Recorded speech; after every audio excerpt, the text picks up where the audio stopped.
기도하고 시작하겠습니다. 기도하겠습니다. 하나님 아버지 은혜를 감사합니다. 오늘도 이렇게 귀한 시간을 허락하여 주셔서 우리에게 말씀을 읽고 묵상하며 또 함께 생각을 나누며 공부할 수 있도록 하신 것을 감사합니다. 이 시간 우리와 함께하여 주시고 지혜를 허락하여 주셔서 오늘 주신 말씀을 잘 듣고 깨달을 수 있도록 도와주시옵고 또 이 말씀들을 통해서 하나님의 마음, 하나님의 뜻이 무엇인지를 분별할 수 있는 지혜를 허락하여 주시옵소서.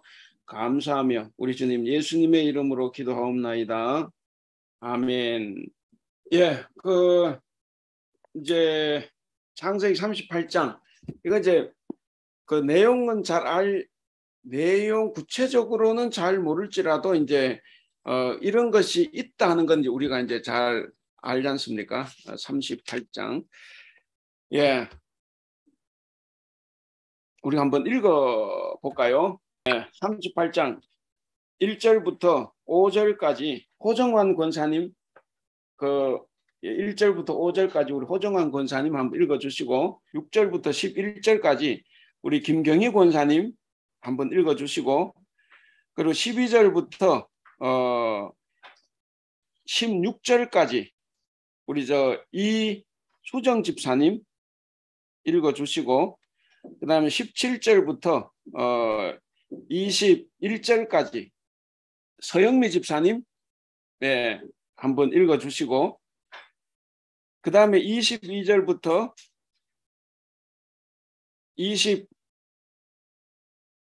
26절까지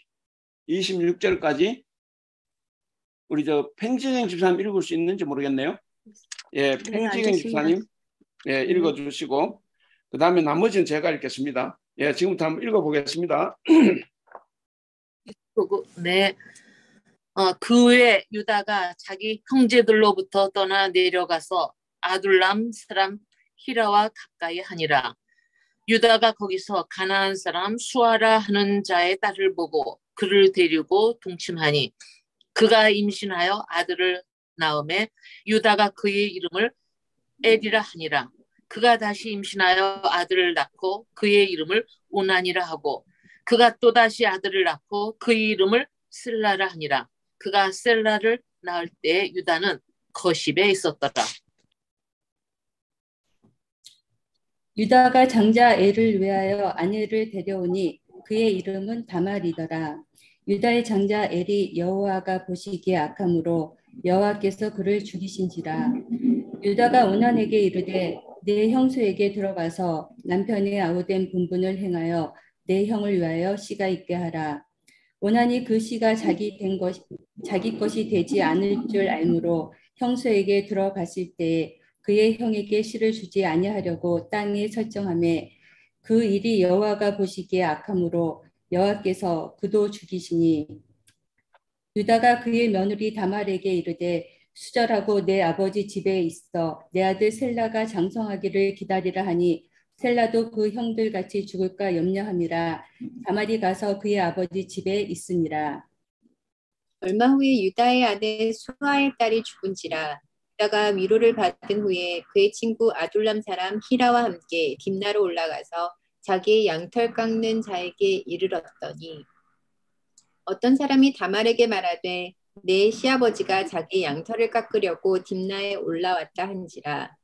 그가 그 과부의 의복을 벗고 너울로 얼굴을 가리고 몸을 휩싸고 딥나 길곁 에나임 문에 앉으니 이는 셀라가 장성함을 보았어도 자기를 그의 아내로 주지 않음으로 말미암으리라. 그가 얼굴을 가리었으므로 유다가 그를 보고 창녀로 여겨 그의 곁으로 그에게 나아가 이르되 청하건대 나로 내게 들어가게 하라 하니 그의 며느리인 줄을 알지 못하였습니다. 그가 이르되 당신이 무엇을 주고 내게 들어오려느냐. 유다가 이르되 내가 내 떼에서 염소 새끼를 주리라. 그가 이르되 당신이 그것을 줄 때까지 담보물을 주겠느냐. 유다가 이르되 무슨 담보물을 내게 주랴. 그가 이르되 당신의 도장과 그 끈과 당신의 손에 있는 지팡이로 하라. 유다가 그것들을 그에게 주고 그에게로 들어갔더니 그가 유다로 말미암아 임신하였더라.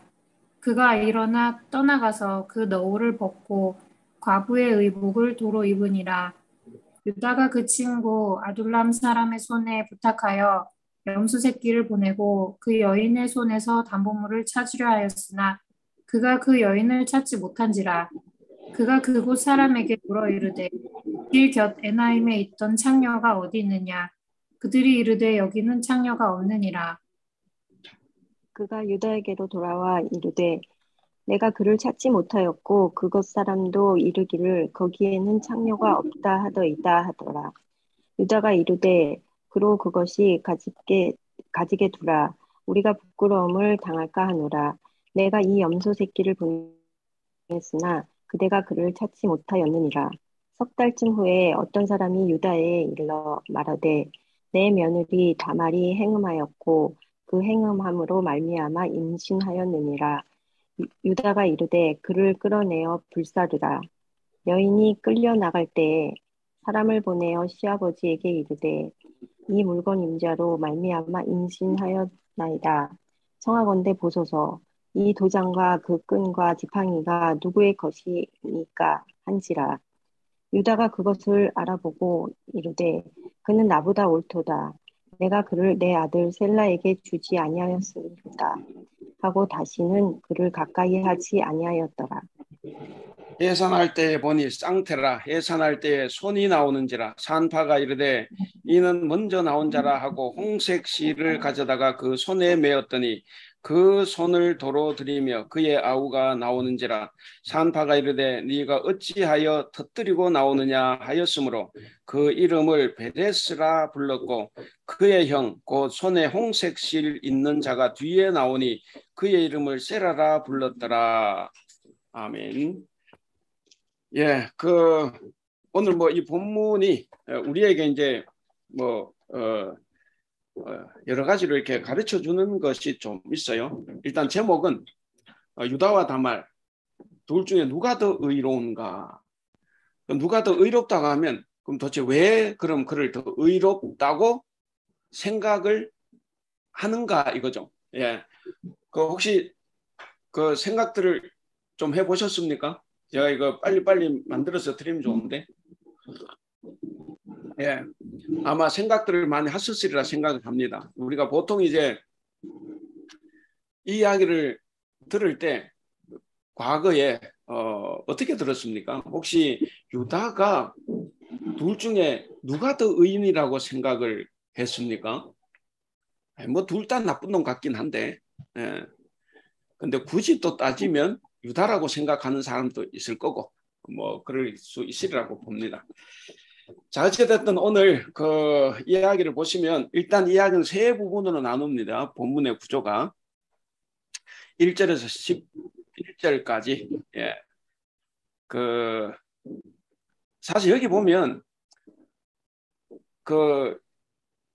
다말이 애를 못 낳는 거는 다말 때문이에요? 아들 때문이에요? 그건 아들 때문이죠. 아들 때문인데 이제 유다는 이게 이제 모르겠어요. 분별력이 없다 보니까 이제 다말 때문이다 이제 이렇게 생각을 이제 했죠. 그 다음에 두 번째 부분 12절부터 23절 여기서는 이제 다말이 이제 유다를 시아버지를 유혹하는 장면입니다. 유혹하는 장면. 그 성관계를 갖고 이제 유다는 당연히 이제 그 창녀인 줄 알았으니까 이제 그렇게 하고 할 때 이제 약조물로 내가 뭐 양을 준다 그랬습니까? 뭘 준다 그랬죠. 그러니까 그러면은 줄 때까지 나에게 담보물을 좀 달라. 그래서 이제 도장하고 끈하고 이렇게 지팡이를 달라 그랬죠. 그다음 이제 24절부터 26절은 이제 유다가 내가 더 나쁘고 내 며느리가 더 옳구나 하는 것을 이제 인정을 하는 장면입니다. 그리고 이제 20절, 30절은 네 번째 문제, 이건 이제 내용과 관계없는 족보 자료이기 때문에 이건 제외하면, 그래서 오늘 본문의 이 유다 다말 이야기는 세 부분으로 이렇게 나누어집니다. 그리고 이제 두 번째로 저자의 편지 부위도 이거는 우리가 안 봐도 돼요. 37장부터 39장까지 요 이야기들이 가지고 있는 뭔가 공통점이 있어요. 그래서 이 뜬금없이 요셉 이야기를 아마 37장부터 시작하는데 여기 유다 이야기가 팍 들어가 있는 거죠. 그러니까 이제 그거는 그런 주제가 서로 뭔가 연결되는 부분이 있어서 이제 그렇게 했다. 이제 이렇게 볼 수 있습니다. 그래서 거기 보면은 굵은 글자만 보면 그 공통된 속임의 주제, 증거 제시, 이름, 그다음 형제 간의 갈등, 그다음 이쪽으로 가면 여성의 남성에 대한 유혹, 그다음에 동생의 선택입니다. 그리고 네모 안에는 그냥 책을 제가 하나 붙여 넣었습니다. 거기도 보면 공통점, 그 38장에 나오는 이 유다와 39장에 나온 요셉을 비교를 한 거죠. 비교를 해보면 이제 공통점이 있고 또 대조가 되는 부분이 있어요. 그러니까 첫 번째 단락은 이제 공통점이고 뭐 항상 대조되는 게 중요하죠. 두 번째 단락이 이제 대조가 되는 거예요. 그래서 거기에 보면 우리 참고로 읽어보겠습니다. 유다는 네모하는 두 번째, 유다는 창녀를 가까이 했고 요셉은 안주인의 유혹을 뿌리친 사람이었다. 그 다음에 두 번째, 유다는 며느리와의 약속을 지키지 않았고 요셉은 무슨 일이 있어도 하나님께 범죄하지 않겠다는 약속을 지켰어요. 그래서 감옥까지 갔다 하는 거죠. 세 번째로 유다는 창녀와 잠자리를 같이 하는 일을 거리낌 없이 할 수 있는 부도덕한 사람이었지만 요셉은 절대 죄를 짓지 않겠다는 신념과 각오로 살았던 사람입니다. 그리고 네 번째, 유다는 하나님에 대한 믿음이 불분명한 사람이었어요. 그런데 요셉은 하나님만 의지하며 사는 사람이었다 그랬습니다. 그러니까 아까 앞에서는 37장부터 39장을 대조받고 여기서는 이제 38장 39장에 나오는 이 두 사람 다 예수님의 조상, 두 사람을 이제 이렇게 대조해서 한번 본 겁니다. 그건 원이니까 한번 참고로 보는 거예요. 오늘 본문 공부하고는 별로 관계가 없으니까. 그 다음에 이제 본문의 내용입니다. 내용도 이게 우리가 이제 다 잘 아는 내용이니까 한번 읽어본 것으로 이제 넘어가겠습니다. 다 읽어보셨죠? 그리고 내용 다 아시겠죠? 그 다음에 3쪽. 자, 네모안에 보면 그 네모안을 한번 보겠습니다. 여러분 오늘 이게 이제 그 뒤쪽에 나오죠. 이게 이제 수혼법, 계대 결혼법 그래가지고 형수가 제수도 마찬가지예요. 형수가 아들 없는 상태에서 남편이 죽어버리면 시동생들이 결혼해서 첫째 아이는 맞이의 그 맞이의 대를 잇도록 주는 거예요. 그게 이제 수혼법입니다. 이게 이제 고대 근동에 있는 하나의 관습이었어요.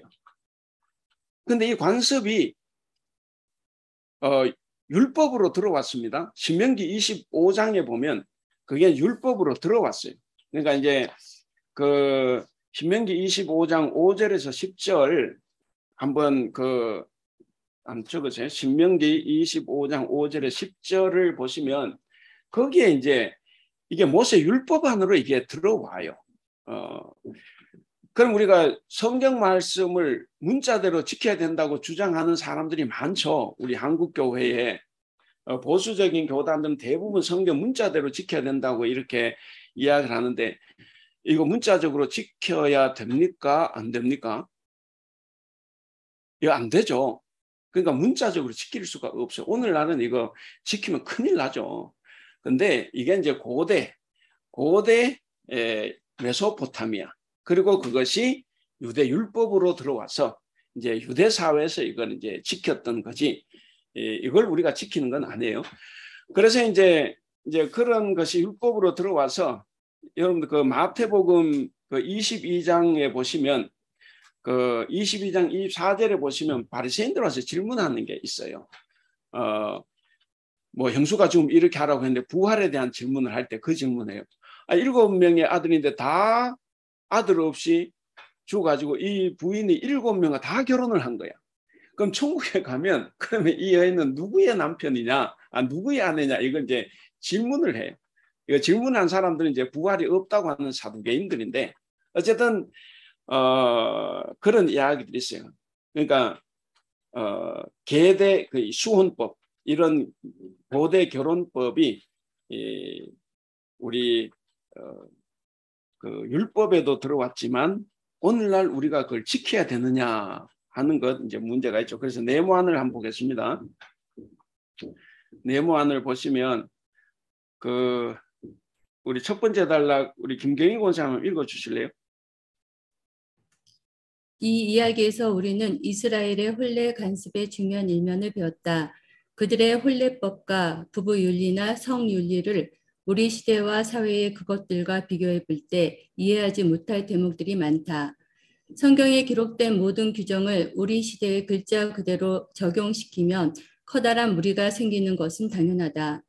그들의 법과 규정이 어떤 의도에서 무엇을 위해서 만들어졌는지 먼저 살펴보고 그 법 정신을 긍정하고 받아들여야 할 것이다. 이게 굉장히 중요한 거예요. 우리가 성경을 문자대로 지킬 수 있는 게 아니에요. 신약 성경에 보면 문자대로 지킬 수 있는 것이 문자대로 지킬 수 없는 것이 많아요. 그러니까 이런 건 뭐냐면 성경이라는 것이 이게 그 시대 속에서 일어났던 인간들의 잡다한 일들이 다 들어갔지 않습니까? 처음부터 성경이라고 경전으로 만든 게 아니기 때문에 그래요.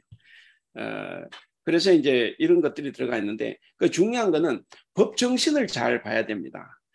왜 이 법이 만들어졌는지 그 법 정신을 우리가 먼저 긍정적으로 받아들이고 그래서 우리가 지금 그 법 정신을 그 예수님도 뭐라고 했습니까? 1.1획도 내가 폐하러 온 것이 아니라 뭐라고? 완전하게 하러 왔다. 그러니까 예수님도 문자대로 지키기 위해서가 아니라 법 정신을 이제 새롭게 하기 위해서 그래서 이제 예수님 당신이 오셨다 이제 이렇게 이야기한 거죠. 그 법 정신이 중요한 거예요.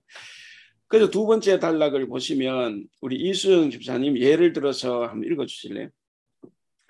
예를 들어서 성경에 나오는 죽은 형제의 아내를 다음 동생이 받아들이는 풍습은 우리 눈에 부도덕한 행위로 보인다. 그러나 한 가문의 생명과 이름을 존속시키는 것이 가장 중요한 덕목 중의 하나였던 고대인들에겐 동생이 형수를 아내로 맞아들이는 일은 당연한 처사이다. 오히려 그것을 기피하는 행위가 부도덕한 행위로 간주되어 원로들에게 고발할 죄목이 되었다. 동시에 이 규정은 홀몸이 되어 혼자서 생계 유지가 어려운 과부의 딱한 처지를 보살펴주는 매우 인도주의적인 법이었다. 예, 그러니까 이게 뭡니까?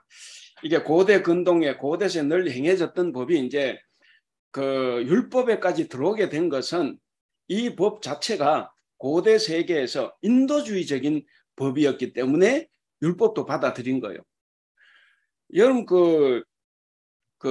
뭐 제가 그랬잖아요. 제가 저 선교사 나가기 전에 한 5, 6년 정도 그 이혼하신 우리 여자분들 뭐 천수백 명하고 이렇게 늘 대화하고 이렇게 많이 만나고 이렇게 그 상담도 많이 하고 했는데 우리 한국 사회에서 오늘날도 이혼을 하면 남자들은 괜찮아요. 근데 여자들은 사회 따가운 그 시선을 느낍니다.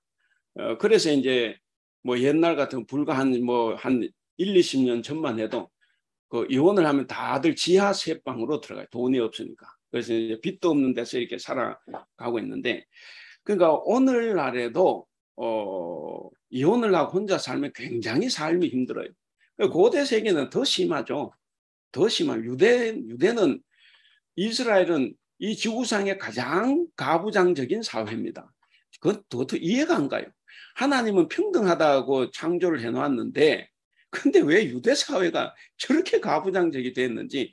그래서 오늘 우리도 마찬가지. 내가 하나님 믿는데 가장 완악한 사람이 돼 있을 수도 있다는 겁니다. 이제 그래서 이 법이 고대 근동의 관습이 율법으로 들어오게 된 것은 이 법이 인도주의적인 법이라는 거예요. 오히려 과부가 살아갈 수 없는데 그걸 살아갈 수 있도록 하기 위한 법이라는 거죠.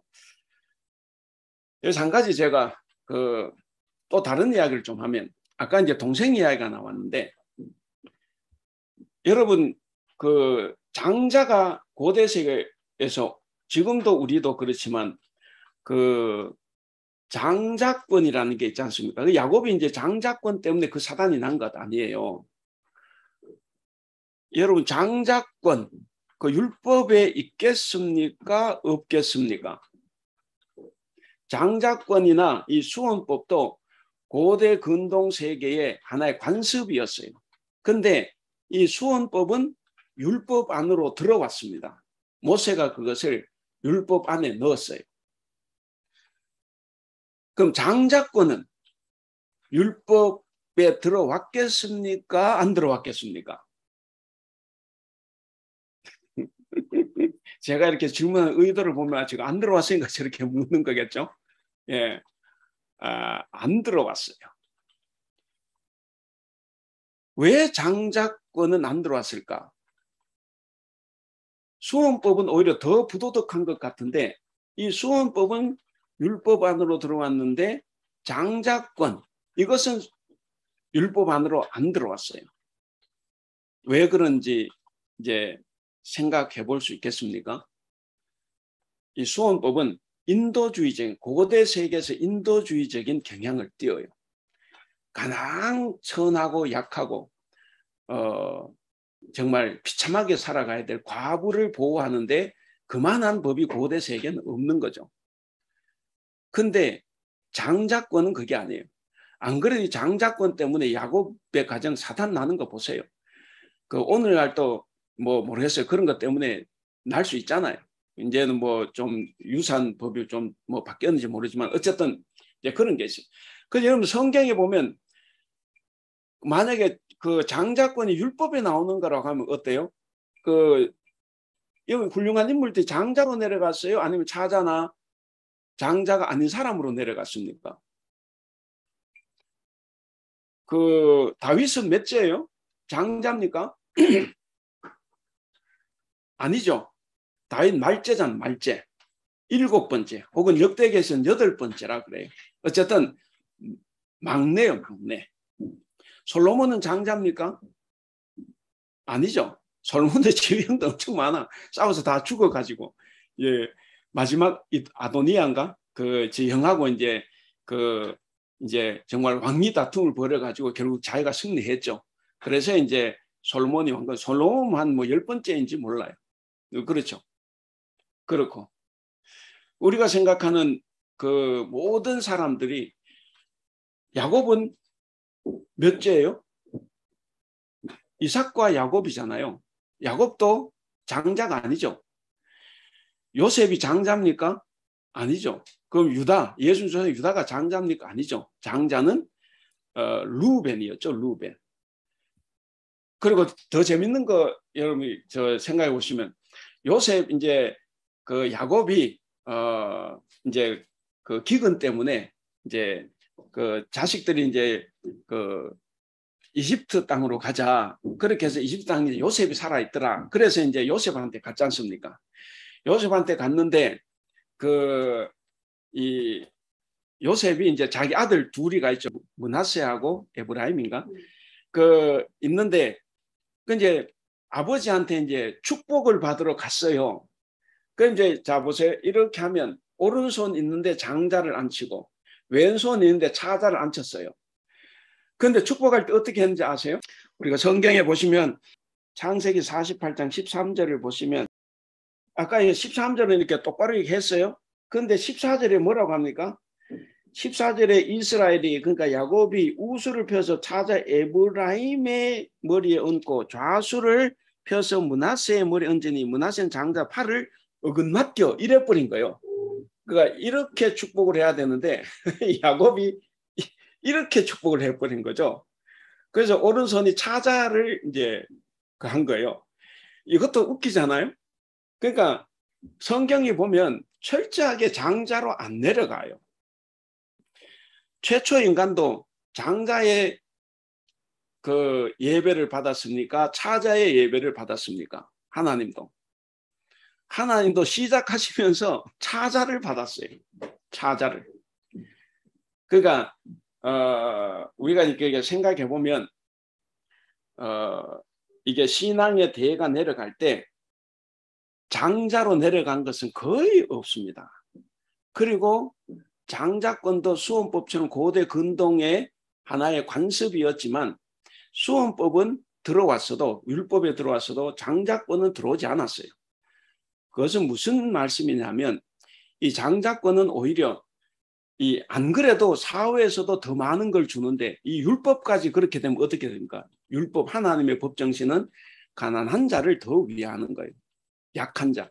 그래서 하나님 관심이 오히려 차자에게 가 있는 거죠. 그러니까 그것은 율법에서도 받아들이지 않았어요. 우리 꼭 기억을 해야 돼요. 우리가 그걸 모르면 장자권이 마치 하나님의 법으로 생각하는데 그거 아니에요.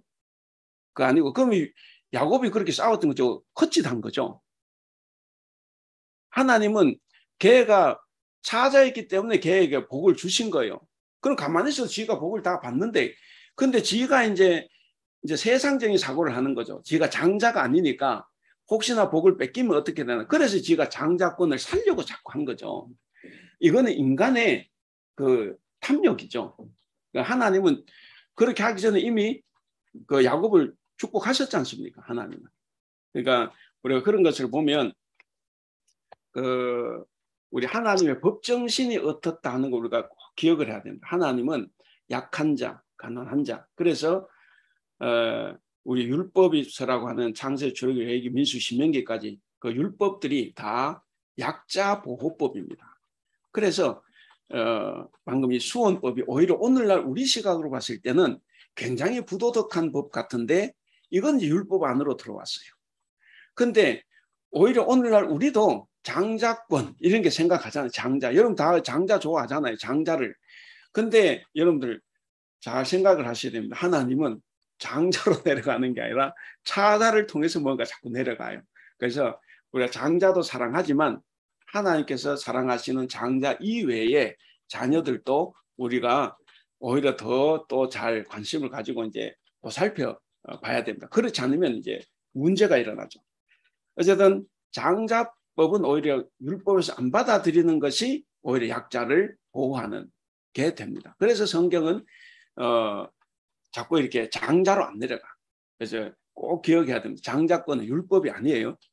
예, 그거는 당시 고대 근동의 법이었고 율법은 받아들이지 않았습니다.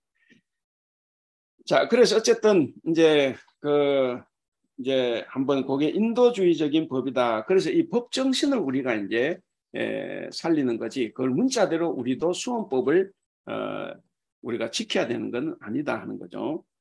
그 다음에 4페이지로 가보겠습니다. 4페이지로 가면 두 번째 단락을 보시면 석 달이 지난 다음에 이제 이때부터 뭔가 이제 일이 시작이 되는 거죠. 자기가 이제 자기 며느리인 줄 모르고 이제 동침했다가 이제 이제 들리는 소문이 며느리를 임신했다 하니까 어떻게 합니까?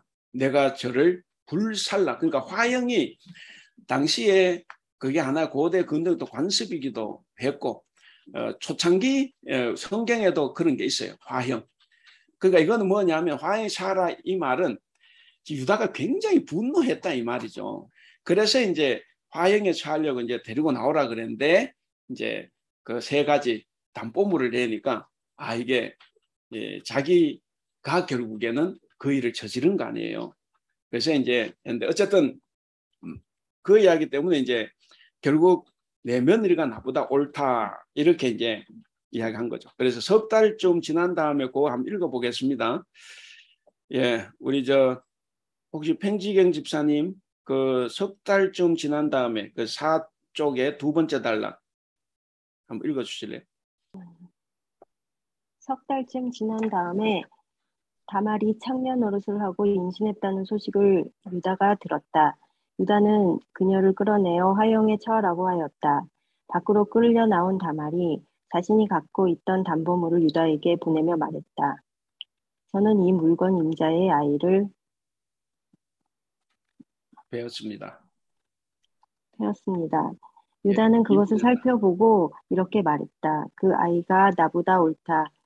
그 아들 셀라를 그 아이와 결혼시켜야 했는데 유다는 그 뒤 다시는 다말을 가까이 하지 않았다.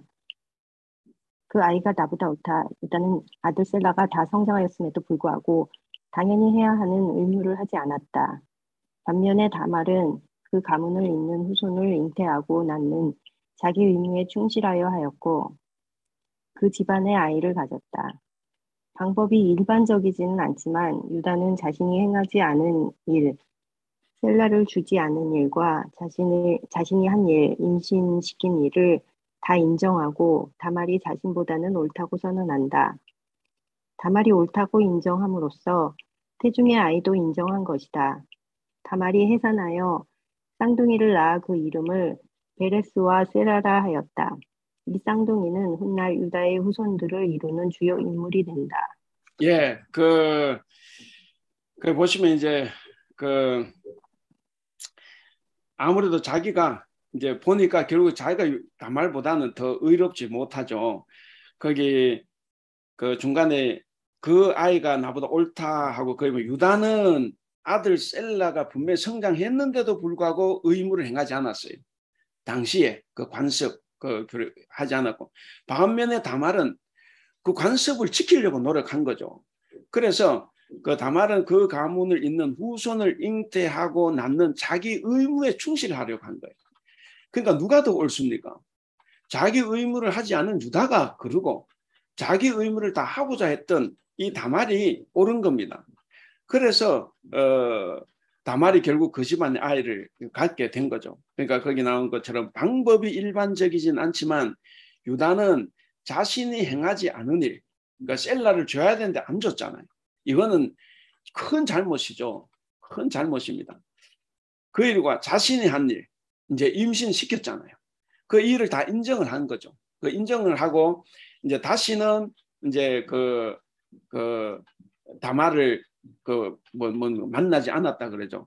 그게 이제 뭐냐면 모든 것을 인정했다는 그런 표현입니다. 그래서 자기가 그러고 내 며느리 옳다는 것을 인정을 했습니다. 그 네모 안에 보시면 그 아이, 그러니까 다말이 나보다 옳다. 레위법에 의한 자신의 권리를 유다에 의해서 박탈당한 다말은 시집 가문의 혈통을 잇기 위해서 불가피한 수단을 쓴 것으로 규정이 된 거예요. 이 유다의 입을 통해서 유다는 다말의 행동을 정당한 것으로 받아들이고 그녀를 자유롭게 풀어주는 한편 다시는 그녀에게 접근하지 않는다.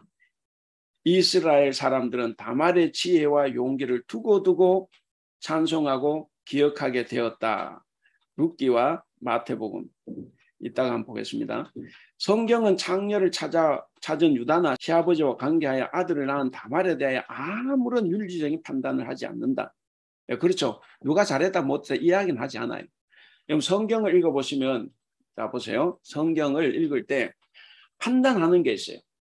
이것은 죄다. 이건 죄가 아니다. 예를 들면 그 다윗이 바세바를 범했을 때 하나님 분노하시죠. 이건 죄인 거예요. 그 증거를 선포합니다. 그런데 어떤 부분에서는 성경이 가치 판단 혹은 죄다 아니라 판단하지 않아요. 그건 뭐냐면 그것을 인정을 하는 거죠. 그래서 이 다윗이 사람을 죽이면 죄라고 이야기하는데 약자가 우리도 그렇잖아요. 그 뭐죠? 법에서 저 사람 나를 죽이려고 하니까 내가 약간 얼떨결에 죽여버렸어요. 이건 뭐라 그러죠? 정당방. 예? 정당방. 정당방. 예. 우리도 정당방 인정하지 않습니까? 그 성경도 마찬가지예요. 그래서 약자가 강자를 죽인 일에 대해서는 죄라고 말하지 않아요. 성경에는 이게 죄다 아니다 어떤 윤리적 판단을 하지 않습니다. 그건 뭐냐면 사실 죄가 아니다는 걸 이야기를 하는 거예요.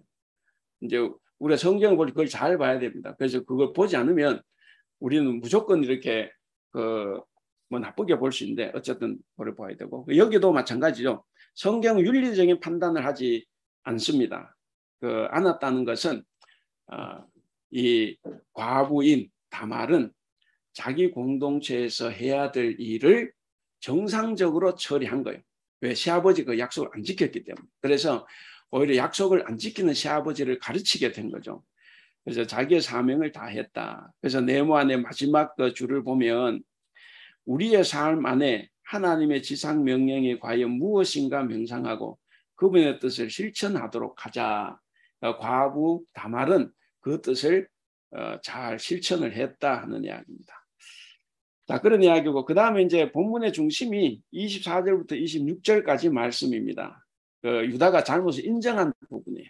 이 부분이 이제 우리 굉장히 중요한 부분이죠. 그 5쪽으로 가겠습니다. 5쪽으로 가시면 우리가 다 아는 이야기니까 첫 번째 단락 세 번째 줄 끝에 그녀가 임신한 것은 간음의 결과로 여겨졌고, 이게 유다가 처음 생각한 거예요. 간음의 결과로 여겨졌고 그것은 사형에 해당하는 범죄였다. 간음한 자는 돌로 쳐 죽이는 것이 일반적이었는데 유다는 가장 가혹한 형벌인 화형을 선언했다. 아마도 이것은 그가 매우 경노했다는 것을 의미하는 것 같다. 그러면서 다말이 이제 끌려나가면서 담보물을 내보인 거죠. 담보물을 내보였더니 이제 그 아이가 나보다 옳다 이렇게 했고, 그 다음 줄 보겠습니다. 세 번째 줄. 이것은 사회적 관습과 다말에 대한 자신의 의무를 생각해 볼 때, 사회적 관습과 다말에 대한 자신의 의무, 유다의 의무가 뭡니까? 셋째 셀라를 부인으로 줘야 되는 거죠. 이거 안 줬잖아요. 그러니까 다말에 대한 자신의 의무를 생각해 볼 때 다말의 잘못보다는 자기의 잘못이 더 크다는 것을 인정을 하는 겁니다. 다말이 근친상간의 죄를 지었다고 하면 자신도 그 죄를 지은 거예요. 그렇지 않습니까? 쥐하고 했으니까. 거기에다가 더하여 다말을 셀라에게 주지 않는 죄까지 겹쳤기 때문에 유다 자기 죄가 더 큰 거예요. 이제 제가 성경 공부할 때 그런 말씀 드리지 않습니까? 내가 저 사람 죄인이라고 비난하고 정죄하고 차별을 하면 어때요? 난 하나 죄가 더 추가되는 거예요. 나도 어떤 잘못을 저지르고 있지 않습니까? 거기에 더해서 내가 저 사람을 정죄하는 그 죄까지 더해지는 거예요. 그래서 성경에서 하나님은 절대로 남을 정죄하거나 판단하거나 헤아리거나 비난하거나 차별하지 말라고 합니다. 그것이 내 죄를 하나 더 첨가시키는 역할밖에는 아무것도 아니라는 거예요. 여기서는 이제 그겁니다. 그러니까 유다가 며느리가 자꾸 옳다는 거죠. 사실 유다가 그 가나안 여인하고 결혼하면 안 되죠. 오늘 우리가 읽어봤던 38장 1절에 그 후에 유다가 자기 형제들로부터 떠나 내려가서 아둘람 사람 히라와 가까이 하게 되고 거기에서 가나안 여인과 결혼을 한 거예요. 그러니까 이렇게 하면 안 되잖아요. 근데 이 가나안 여인과 결혼한 사람이 야곱의 10딸 여밖에 없겠습니까? 안 해요. 다른 사람도 있어요. 왜냐하면 결혼은 또 이게 또 그렇게 됐을 것 같아요. 어쨌든 이거는 그렇게 하면 안 되는데 그렇게 한 것이 처음부터 잘못이죠. 그런데 그 관습조차도 안 지켰으니까 오히려 요즘 우리말로 하면 그리스도인이 비그리스도인보다 더 나쁜 그런 죄를 저질렀다 하는 것을 우리가 이제 볼 수가 있습니다.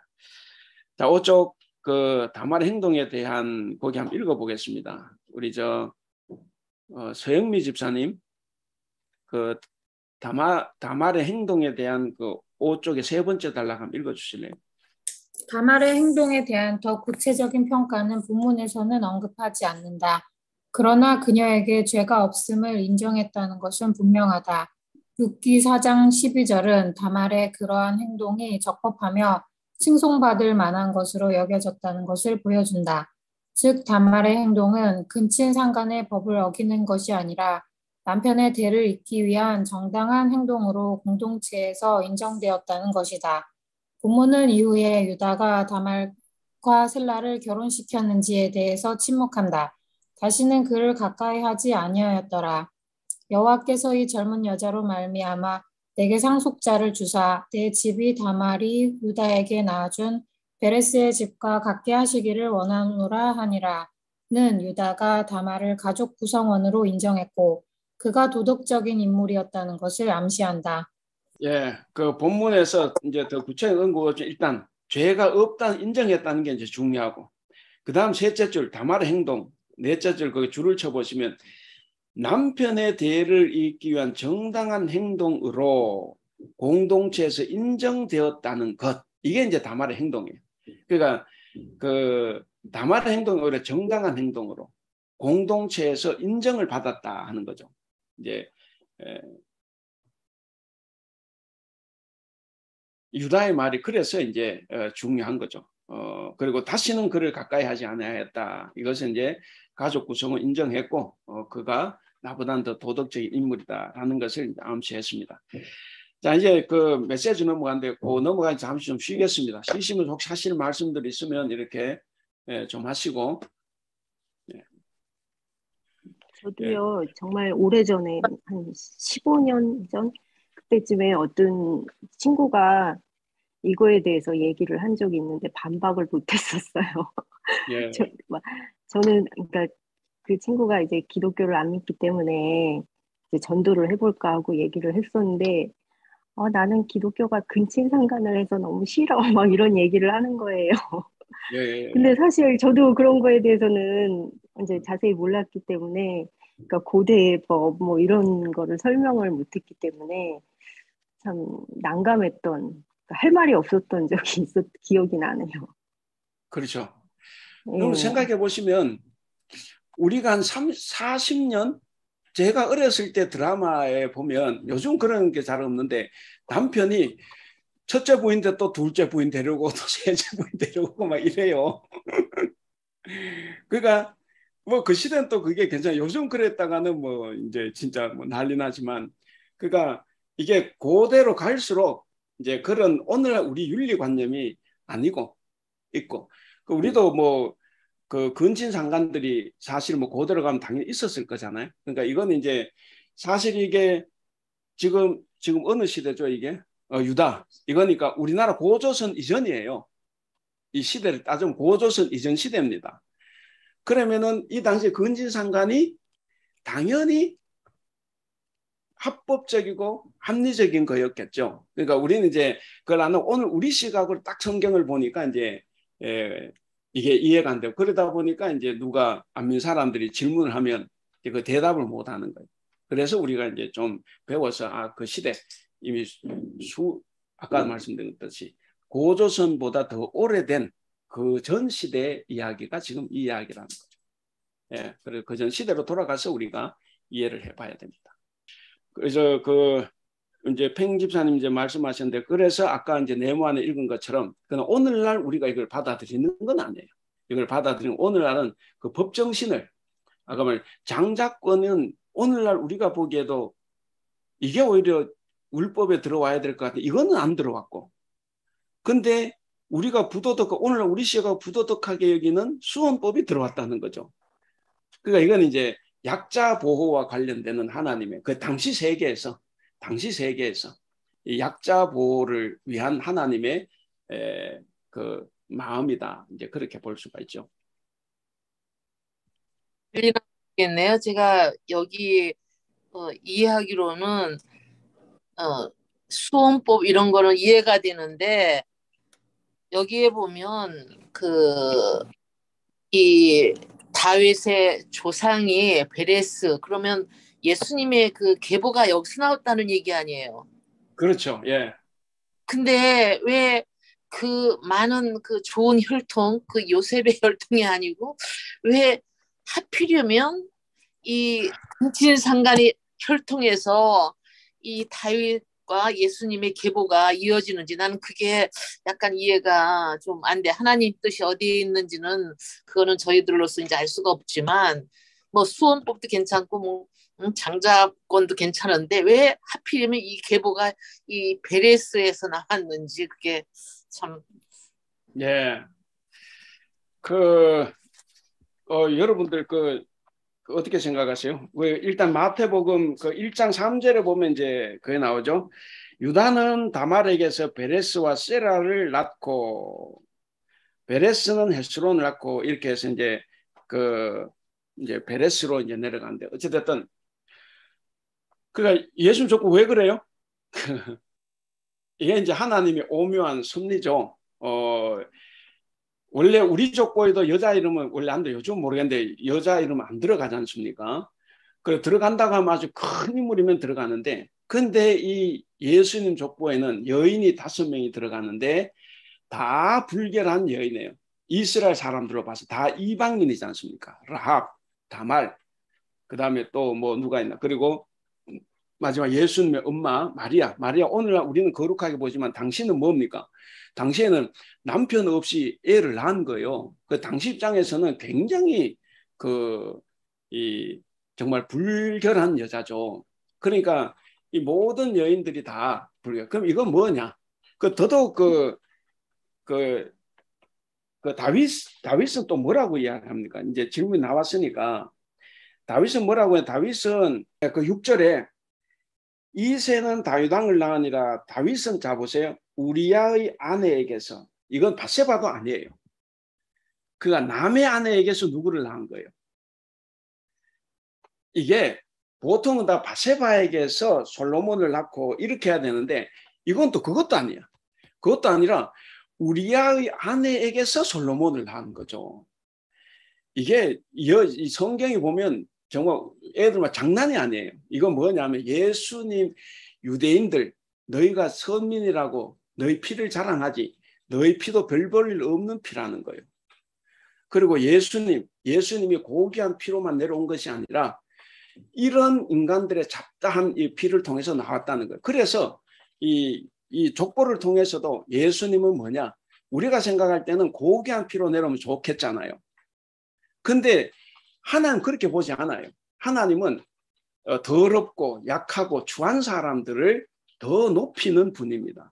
그렇기 예수님의 족보에도 바로 이런 피가 있다는 거예요. 너희가 아브라함과 다윗의 자손에 뭐라고 하지만 다윗 봐라 남의 아내에게서 자식을 낳은 거예요.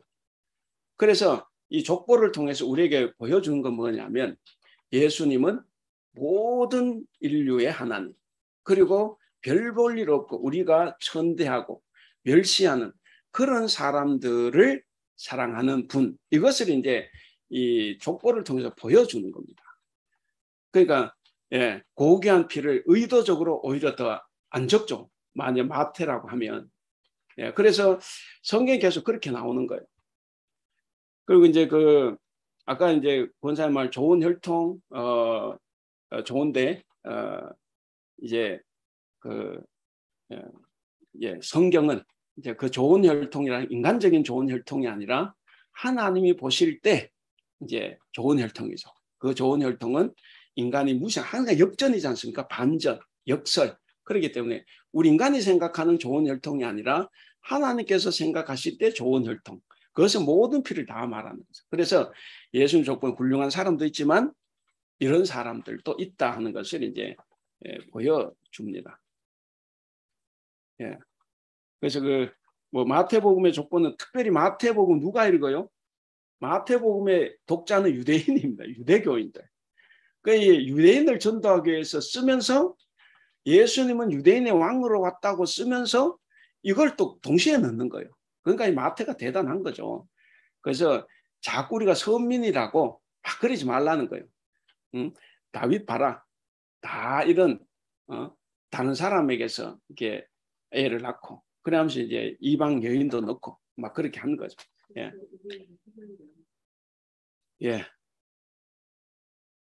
자, 그럼 우리 이제 그 5쪽 메시지를 한번 보겠습니다. 또 보시면서 또 한번 이야기하실 것 하면 좋겠습니다. 자, 가나안 여인 다말의 역할. 아까도 말씀드렸는데 오늘날 우리 시각으로 의로운 사람은 아니에요. 우리는 이런 것 자체를 안 하죠. 근진상간. 아무리 옳다고 우리는 그거 받아들일 수가 없어요. 오늘날. 그러나 이제 3,000년, 3,000에서 4,000년 전 그 시대에는 뭐 우리 고대 역사를 생각해봐도 그게 정상적인 거다 생각을 할 수가 있죠.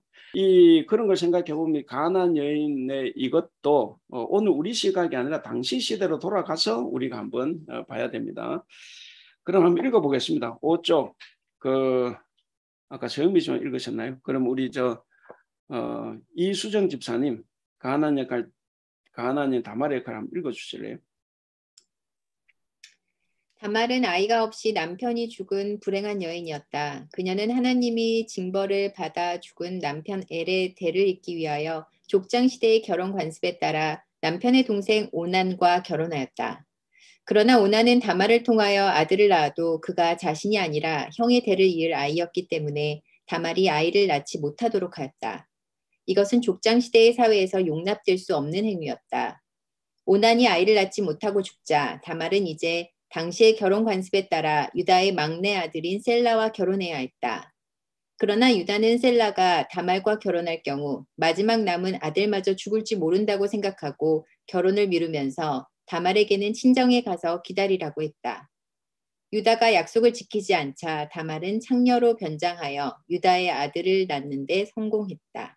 예, 그러니까 마지막 남은 아들마저 죽을지 모른다고 생각한 게 뭐냐면 이게 우리가 말할 때 그 믿음이 신앙심이 좀 부족하죠. 그리고 분별력이 떨어진다는 거예요. 우리가 이제 열심히 교회를 다니고 하는데 그 신앙의 분별력이 없으면 우리가 이제 이럴 수도 있는 부분이죠. 그 보시면 오늘날 이러한 관습과 행동은 우리 사회에서 허용되지 않고 죄악으로 여겨지기 때문에 본문의 이야기는 매우 비정상적으로 받아들여질 수 있지만 족장시대와 고대 이스라엘 사회의 결혼 제도를 고려해 볼 때 본문이 전하고자 하는 메시지는 분명하다는 거예요. 첫째는 하나님은 공동체를 위한 삶을 원하신다. 그 다음에 둘째, 하나님은 인간의 잘못과 비협조에도 불구하고 자신의 약속과 계획을 성취하신다. 이거를 한번 읽어보겠습니다. 둘째 부분을 한번 읽어보겠습니다. 둘째로 하나님은 인간의 잘못과 비협조에도 불구하고 자신의 약속과 계획을 성취하신다는 것이다. 유다와 그의 아들들은 가문의 대를 잇는 데 소극적이었다. 그러나 다윗 왕은 유다 가문 출신이었고 메시아도 유다의 가문을 통하여 탄생했다. 이것은 하나님의 구원 역사에 있어서 다말의 역할이 얼마나 중요했는가를 보여주는 것이다. 아브라함의 계약을 이어가는 당사자인 유다와 그의 아들들의 비협조에도 불구하고 하나님은 가나안 여인 다말을 통해서 자신의 계획을 성취하신다는 것이다. 예, 그 네모 안에도 밑에서 두 번째 줄 보면 이 가정에 타락한 가족의 모습인데 다말이 그 혈통을 바로잡는 데 공헌을 한 거예요. 그래서 이게 예수님이 이 유다 자손으로부터 이제 내려오게 된 거죠. 그러니까 이 하나님께서는 이 유다와 그 자녀들의 비협조에도 불구하고 가나안 여인 다말을 통해서 오히려 하나님은 당신의 계획을 성취하셨다 하는 부분. 이게 오늘 우리가 이제 우리가 중요한 교훈으로 이제 받아들일 수 있는 부분입니다. 그리고 오늘 우리가 하는 공부와 관련해서 첫째가 중요해요. 첫째로 하나님을 공동체를 위한 삶을 원하신다. 그래서 이제 밑에 의에 관한 새로운 통찰 조금 이렇게 생각을 해보면서 읽어야 되지만 이거 한번 보죠. 여러분 먼저 설명을 하겠습니다. 믿는다라고 하는 것은 이 구약 성경에서는 하나님과의 관계 속으로 들어간다 이 말입니다. 하나님과 관계를 맺는다. 물론 신약에서 그런 의미가 있지만 그러니까 믿는다는 것은 우리가 이제 교리적으로는 예수님이 나의 구세주를 믿고 이렇게 이야기하는데 근데 이제 구약 관념에서는 하나님과의 관계 속으로 들어간다 이 의미가 있습니다. 그래서 그래 들어가면 의인이 돼요. 의인은 오를 의자 사람 인자가 아니고 오를 의자 인정할 인자 인정하다고 하는 인. 그래서 옳다고 인정을 받는 거예요. 옳은 사람이 아니라 옳다고 인정을 받는. 어떻게? 하나님과의 관계 속으로 들어갈 때. 그래서 사람 사이에서도 의롭다 하는 것이 뭐냐면 내가 공동체 관계 속으로 들어간다는 의미가 있습니다. 그러니까 여기서 유다가 다말이 더 의롭다고 한 것은 뭐냐면 다말은 그 공동체 안으로 들어가려고 했어요. 그리고 그 공동체의 잘못된 것을 바로 잡으려고 시도한 인물이죠. 이게 이제 오늘날 우리 시각이 아니고 3,000, 4,000년 전 이야기로 우리가 지금 하는 거예요. 그래서 그 유다가 결국에는 며느리가 나보다 더 옳다 이제 이렇게 이야기를 한 거죠. 그래서 거기 보시면 그 의에 관한 새로운 통찰 그냥 제가 읽겠습니다. 이 이야기는 역설적이게도 도덕성을 추구하려는 자들의 도덕성을 과격하게 비판하는 입장을 취한다. 예, 뭐 저도 과거 이렇게 생각했던 오늘날 우리 윤리적인 생각을 파괴하는 거죠. 본문은 상대적인 범죄에 대하여 판결한다. 다말은 선량한 사람들이 정죄하기 좋아하는 죄를 범하였다. 속임수를 쓰고 부정한 성관계를 맺는가 하면 가문의 명예를 손상시킨 것이다. 그렇죠. 오늘 우리 시각으로 보면 이게 그것도 시아버지를 농락한 거 아니에요. 그러니까 이거는 정말 돌에 쳐맞아 죽어야 될 여인이죠. 그러니까 가문의 명예를 손상시킨 것이다. 유다는 자신의 관여 사실이 드러나기 전까지는 이러한 종류의 도덕성에 기초하여 판결했습니다. 이런 도덕성이 우리한테도 있지 않습니까? 우리도 그런 도덕성을 가지고 있어요. 대중적인 도덕성과 일치하는 방식으로 유다는 며느리 다말의 주장들을 무시합니다. 자신의 무관심으로 인하여 그는 공동체 안에서 행복하고 품위 있는 삶을 누리고자 하던 다말의 권리를 다 짓밟았어요. 본문의 이야기는 이처럼 유다의 신중하면서도 이기적인 행동과 속임수에 기초한 다말의 창기 행위를 나란히 놓는다. 성경이 그래서 정말 이렇게 대단한 거예요. 이 유대인들이 성경 쓴 게 아니라 성경 확정했다 그랬잖아요. 이런 글을 성경을 확정할 때, 정리 확정할 때 무슨 생각을 했겠느냐? 우리 같으면 뺐을 것 같은데. 혹시 여기 계신 분들 어떻게 우리 같으면 이거 빼지 않았겠어요? 성경에 이런 거 들어가면 안 되니까.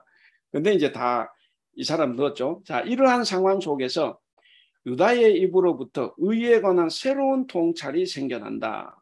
이게 이제 오늘날 우리하고 굉장히 관련이 있는 겁니다. 그는 생각지도 못하는 결론을 내린다. 성관계와 관계된 이 너저분한 이야기의 한복판에서 새로운 의의 개념이 드러나고 있다. 이 이야기는 우리에게 통상적인 중산계층의 죄 개념을 보류할 것을 요구하는 듯하다.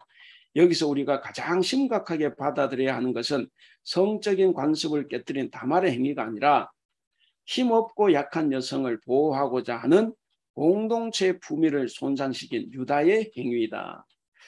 예, 그런 수원법을 고대 근동 세계에서도 그걸 관습으로 가지고 있는 것은 이제 장자의 권리를 보호하는 측면도 있지만 또 한편 이 과부의 그 삶을 위한 것도 있죠. 근데 이 고대 근동의 세계의 법은 장자의 권리를 보호하는 측면이 더 있었다고 하면, 근데 성경은 율법을 가져올 때 성경은 오히려 그것보다는 뭡니까? 과부를 보호하는 데 더 초점이 있었던 거예요. 인도주의적인 관점. 그래서 모세가 이것을 이제 율법으로 받아들였다 이렇게 생각을 합니다. 자, 이 이야기의 극적인 전환은 나단과 다윗의 경우와 유사하다. 자, 넘어가겠습니다.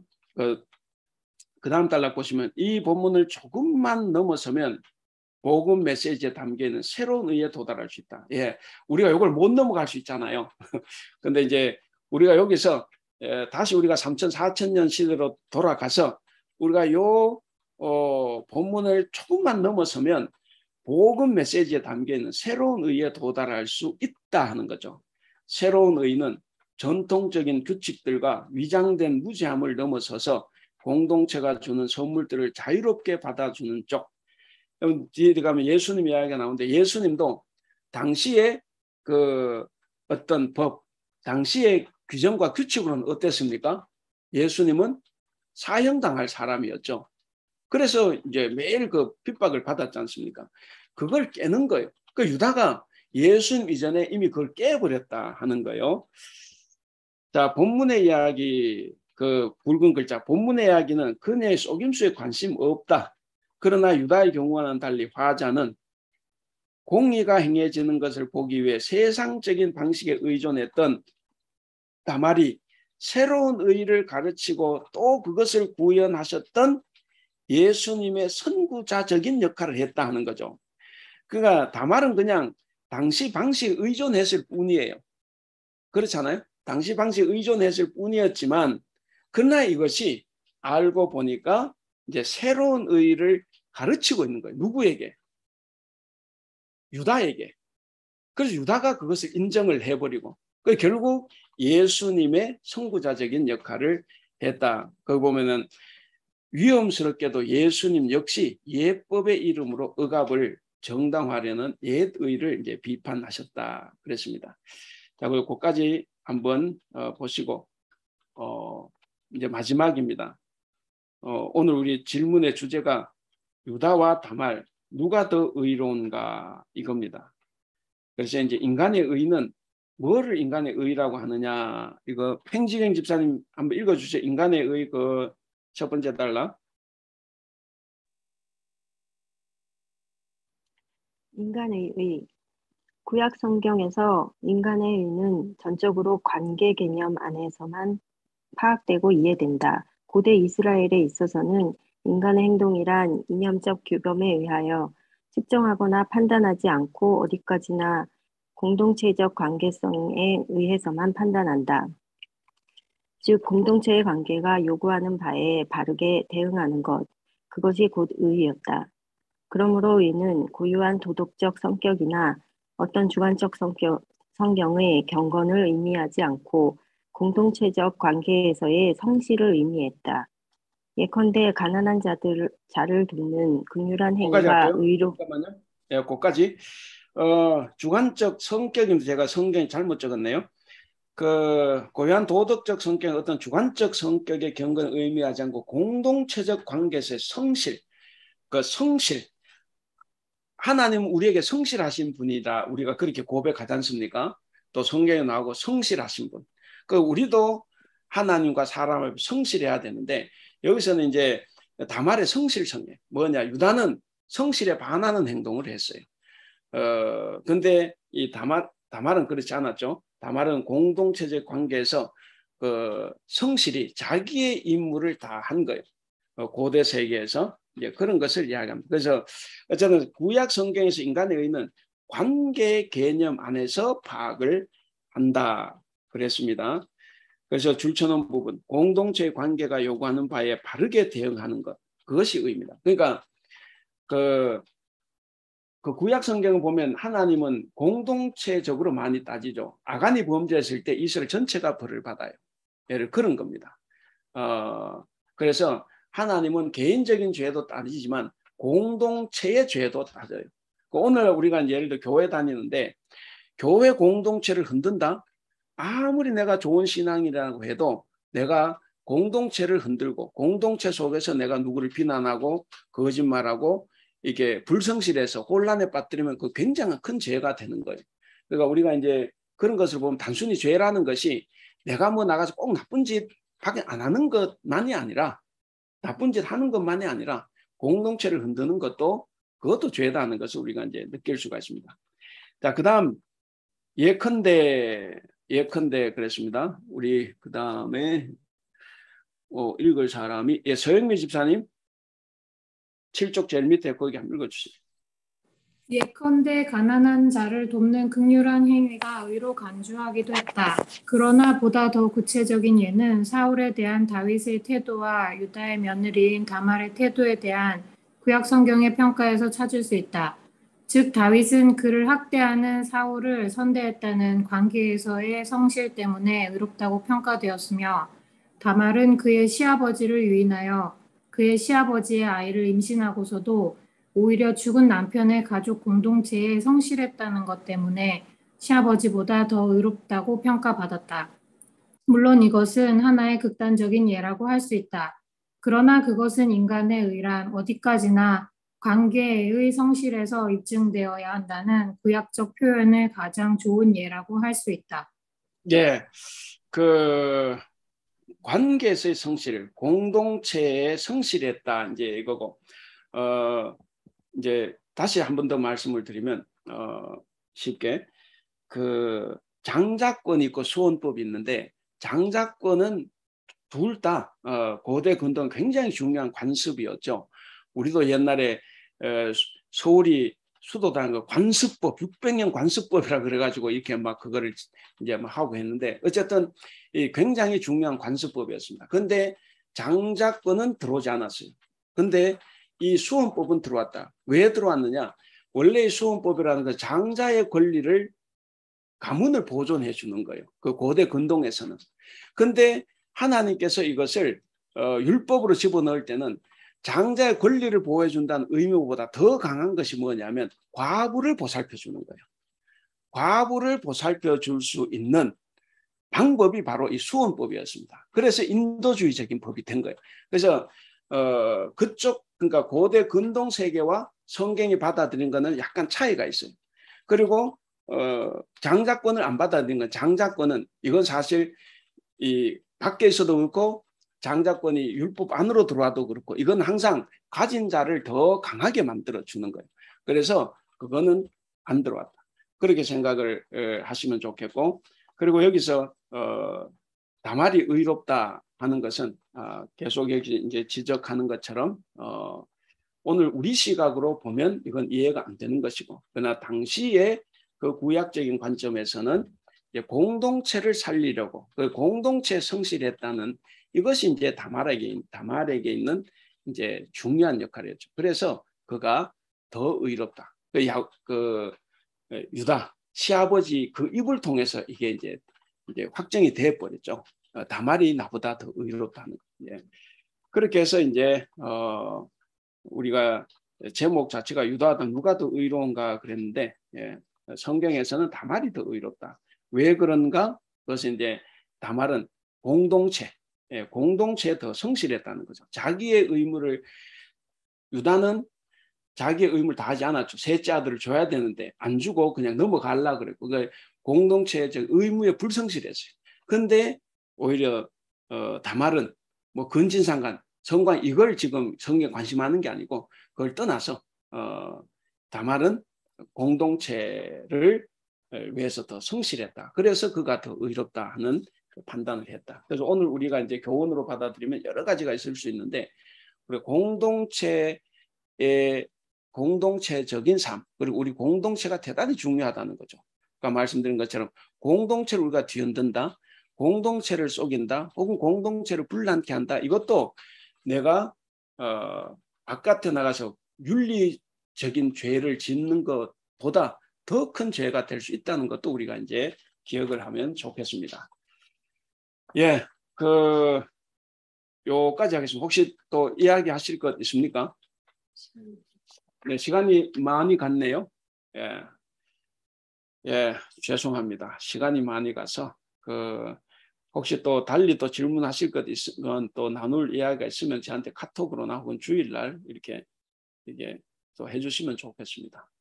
예, 그리고 어쨌든 우리가 보는 것은 지금 우리 시대의 눈이 아니라 당시의 눈 그리고 구약적인 관점 이것으로 이제 우리가 보면 좋겠다 말씀드립니다. 예, 마칠까요? 예, 마치겠습니다. 우리 기도하겠습니다. 사랑이 많으신 우리 하나님 아버지 은혜를 감사합니다. 오늘도 귀한 시간 허락하여 주셔서 우리에게 닥쳐오고 또 우리가 많이 경험하고 보는 일들에 대해서 우리가 한번 생각을 해보았습니다. 하나님 우리가 공동체 안에서 어떻게 생활하고 어떻게 살아야 되는지를 이 말씀을 통해서 조금이나마 가르쳐 주신 것을 감사합니다. 하나님 우리가 공동체에 더 성실하게 살아갈 수 있도록 도와주시옵소서. 가족 공동체, 우리 교회 공동체, 또 직장 공동체, 우리 사회 공동체, 우리 국가 공동체, 어떤 공동체에서든지 간에 우리가 성실하게 살아갈 수 있도록 우리를 도와주시옵소서. 무엇보다도 약한 자, 가난한 자, 힘없는 자, 버려진 자들을 더 생각하고 그들을 돕고 그들이 안전하게 살아갈 수 있는 공동체를 만들어갈 수 있는 힘도 오늘 말씀에서 배웠습니다. 하나님 우리가 그렇게 살아갈 수 있도록 우리를 도와주시옵소서. 감사하며 우리 주님 예수님의 이름으로 기도하옵나이다. 아멘. 수고하셨습니다.